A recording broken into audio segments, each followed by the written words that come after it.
ಎಲ್ಲರಿಗೂ ನಮಸ್ಕಾರಗಳು. ನನ್ನ ಹೆಸರು ಲಿತೀಶಾ. ನಾನು 5ನೇ ತರಗತಿಯಲ್ಲಿ ಓದುತ್ತಿದ್ದೇನೆ. ನನ್ನ ತಂದೆಯ ಹೆಸರು ಭಾಸ್ಕರ್. ನನ್ನ ತಾಯಿಯ ಹೆಸರು ಇಂದು. ನನ್ನ ಊರು ವಿಜಯಪುರ. ನಾನು ಈ ದಿನ ಶ್ರೀರಾಮಚಂದ್ರನ ಪರಮ ಭಕ್ತನಾದ ಹನುಮಂತನ ಒಂದು ಶ್ಲೋಕವನ್ನು ಹೇಳುತ್ತಿದ್ದೇನೆ. ಯತ್ರ ಯತ್ರ ರಘುನಾಥ ಕೀರ್ತನಂ ತತ್ರ ತತ್ರ ಕೃತಮಸ್ತಕಾಂಜಲಿಂ ಬಾಷ್ಪವಾರಿ ಪರಿಪೂರ್ಣ ಲೋಚನಂ ಮಾರುತಿಂ ನಮತ ರಾಕ್ಷಸಾಂತಕಂ. ಧನ್ಯವಾದಗಳು. ಯತ್ರ ಯತ್ರ ರಘುನಾಥ ಕೀರ್ತನಂ ತತ್ರ ತತ್ರ ಕೃತಮಸ್ತಕಾಂಜಲಿಂ ಬಾಷ್ಪವಾರಿ ಪರಿಪೂರ್ಣಲೋಚನಂ ಮಾರುತಿಂ ನಮತ ರಾಕ್ಷಸಾಂತಕಂ.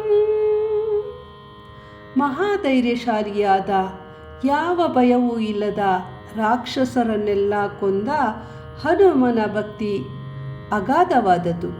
ಹನುಮನಿಗೆ ರಾಮನಿಗಿಂತ ರಾಮನಾಮದಲ್ಲಿ ಅತಿಯಾದ ಭಕ್ತಿ. ರಾಮ ಸಂಕೀರ್ತನೆ ಎಲ್ಲೇ ಕೇಳಿಸಿದರೂ ಹಸ್ತಗಳನ್ನು ಮೇಲೆತ್ತಿ ಕೈ ಮುಗಿದು ಆನಂದ ಬಾಷ್ಪ ಸುರಿಸುತ್ತಾ ತನ್ಮಯನಾಗುತ್ತಾನೆ.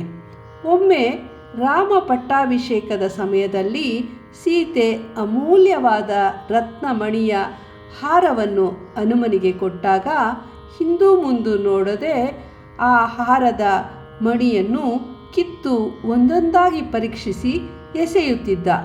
ಆಗ ಲಕ್ಷ್ಮಣನಿಗೆ ಕೋಪ ಬಂದು, ಏಕೆ ಹಾರವನ್ನೆಲ್ಲ ಹೀಗೆ ಕಿತ್ತೆಸೆಯುತ್ತಿರುವೆ ಎಂದಾಗ ಹನುಮನು ಅದಕ್ಕೆ, ಯಾವ ರತ್ನದಲ್ಲೂ ರಾಮನ ಗುರುತಿಲ್ಲ ಎಂದು ಹೇಳಿದನು. ಹಾಗಾದರೆ ನಿನ್ನಲ್ಲಿ ರಾಮನ ಗುರುತು ಏನಿದೆ ಎಂದು ಪ್ರಶ್ನಿಸಿದಾಗ ತನ್ನ ಎದೆಯನ್ನು ಬಗೆದು ಶ್ರೀರಾಮನ ಪರಿವಾರವನ್ನು ತೋರಿಸಿದನಂತೆ. ಅಂತಹ ರಾಮಭಕ್ತ ಹನುಮನಿಗೆ ಎಲ್ಲರೂ ಶಿರಬಾಗಿ ನಮಿಸೋಣ. ಧನ್ಯವಾದಗಳು.